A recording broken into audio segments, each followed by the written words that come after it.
Jura is undoubtedly the strongest character in the entirety of Boruto 2 Blue Vortex, to the point where Kashin Koji stated that at their current strength, their chances are less than 1 in a million. Just deep that for a second. You have the likes of Boruto, Damon, Kawaki, Mitsuki, Sarada, every strong character in the entire series, plus the insane strategy and sensory units that konoha have access to, and Jura just no-diffs all of this? Nah, the writers have gone too far with this one. This scaling is just getting ridiculous. But in the end, Jura and the shinju are defeated. Well, how could I know this, you may ask? Well, think back to the flash forward sequence and Boruto and Kawaki are fighting in a destroyed konoha, but Kawaki said he would leave Boruto alone while they deal with the shinju, so it's clear they must have dealt with them at that point, and that will be the deciding battle or the clash of ideals paralleling the end of Naruto Shippuden. So somehow Konoha will be successful in beating the Cataclysm, which is Jura, which currently they stand absolutely no chance against. And this has caused many people to wonder, what will it take to defeat Jura?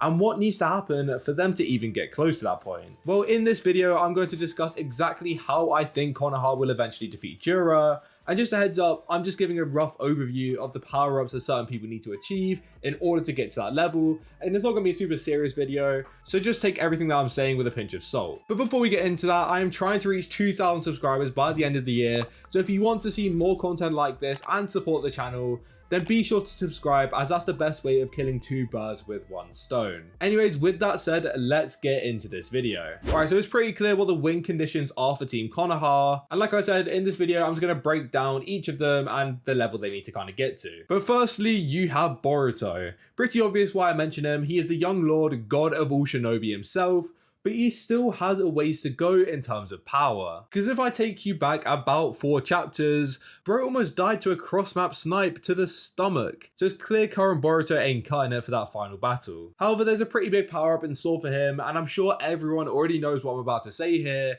It's the mythical dojutsu that has gone radio silent for almost the entire lifetime of this manga.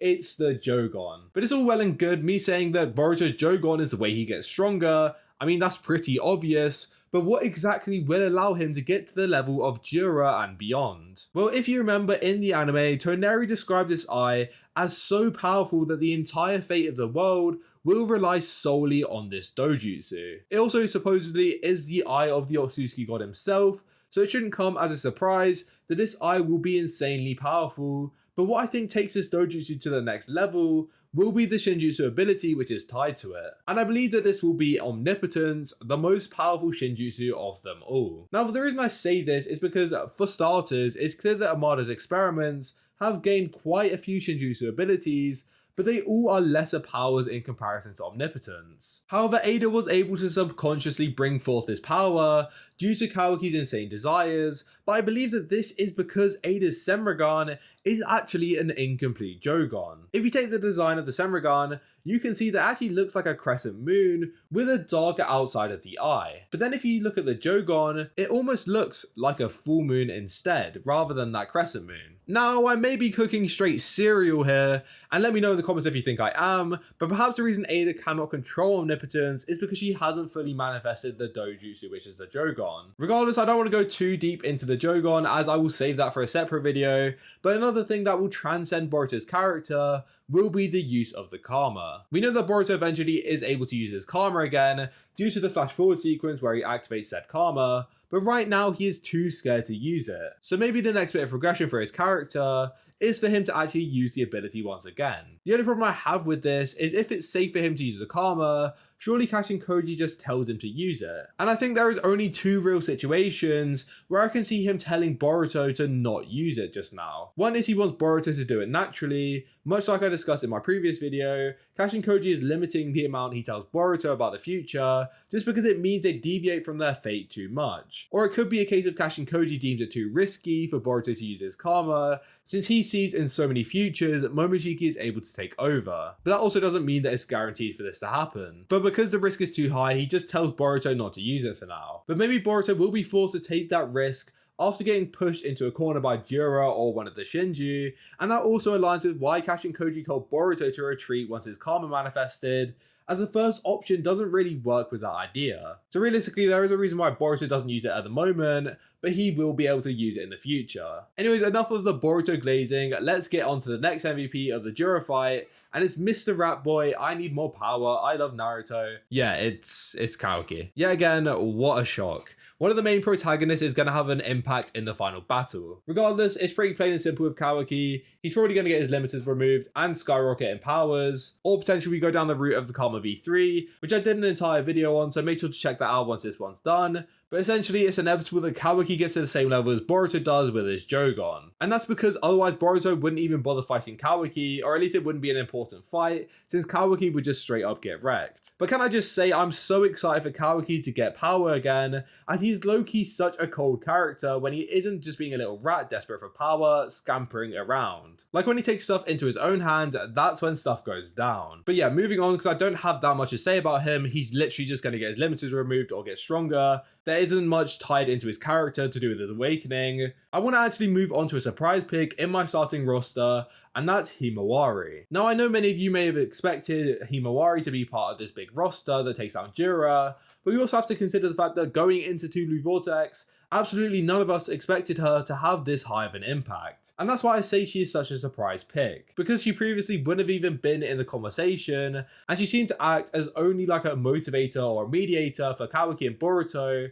and simply nothing else in the story. But with her now being the most compatible Jinchuriki out of all the prior Ninetales wielders, her potential goes beyond even Naruto's. But I think her main role in the fight will be as a support. I believe her training will likely be with Sakura in order to provide insane healing for Boruto and the others, but I think very similar to Sakura in the Team 7 trio, when she needs to step up and deal some damage, she can always provide plenty of extra strength to the battle. And I also believe that there will be the insane potential for Kawaki to temporarily unseal Naruto to train Himawari, given Jura is currently not a threat to the village. I think it's extremely unlikely, and Himawari will probably just train with Sakura, but I see that there is that possibility there. But if not, training with Sakura will allow her to have a main role in the battle, and she'll finally get her wish of helping her older brother. As previously, she would just have to watch on as Boruto took on the burden of almost the entire world, it seemed, so it will definitely be a nice moment to see her making that step up to fight alongside him. Anyways, next up, speaking of Sakura, her daughter Sarada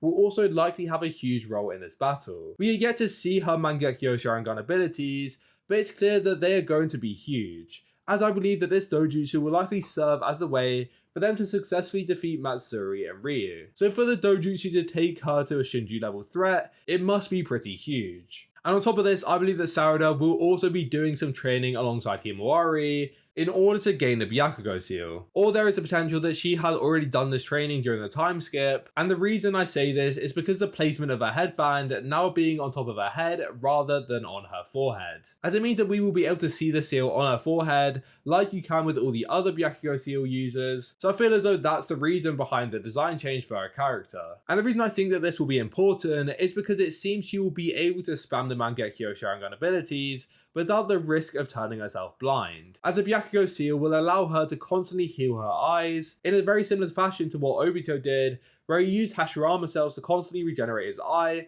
causing him to be able to spam Kamui and never turn blind like the rest of the Uchiha. And I doubt she'll take Sasuke's last eye and just allow him to walk around like this blind sensei, because I swear to God, if Kishimoto does that, my god, will there be riots. But anyways, next on the list will be Mitsuki. It's a pretty safe assumption given he's part of the Team 7 trio, although I feel like he has more of a role like Sai did in the previous Team 7 trio. He won't be part of the heavy hitters like Boruto, Kawaki and Sarada, as they all resemble their own Team 7 members with Naruto, Sasuke and Sakura, and with Mitsuki not really fitting in with any of them, it's pretty clear that Kishimoto wants him to resemble Sai, so I think Mitsuki will work from the back and always just provide utility with his Sage mode being relatively potent. But I must say, I don't think he will really get to the level of Boruto, Kawaki or even Sarada, just because there really isn't any progression for his character, it seems. With Boruto you have the Jougan, with Kawaki you have the limiters or the Karma V3, with Sarada you have the Mangekyo Sharingan, and with Himawari you obviously have the Biju mode. But for Mitsuki, he's already got his Master Sage mode, so there isn't really another jump in power that he can really have. And as it stands, he's weaker than Kara and Boruto quite considerably,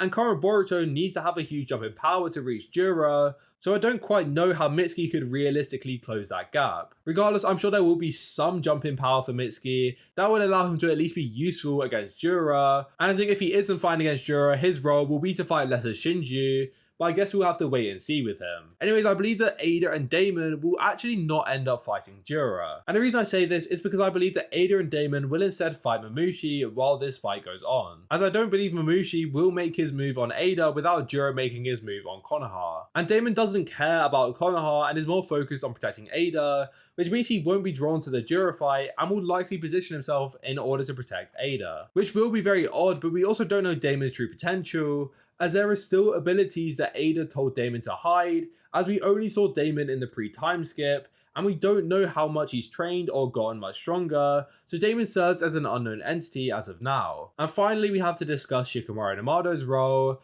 as well as the Sentry unit. But to be honest, I can't predict how the fight will go, and their role depends solely on exact circumstances of that battle. But to give you a rough overview, they will work in the backlines to provide strategy and intel on likely Jura and the other Shinju. And I think Kashin Koji, if he isn't dead by the point of this fight, will also have a very similar role. But ultimately, I believe in order to defeat Jura, everyone has their own specific power-up that they need to achieve. And I believe that each of them will reach the point of being able to fight with their own Shinju. This means that Sarada will unlock her full potential from fighting Hidari once again, Boruto will likely reach it from fighting Jura, or getting caught by Jura's crew and being forced to do something like awaken the jougan in order to escape. Kawaki might get his power-ups from either Jura, maybe Code, or ultimately confronting Amado.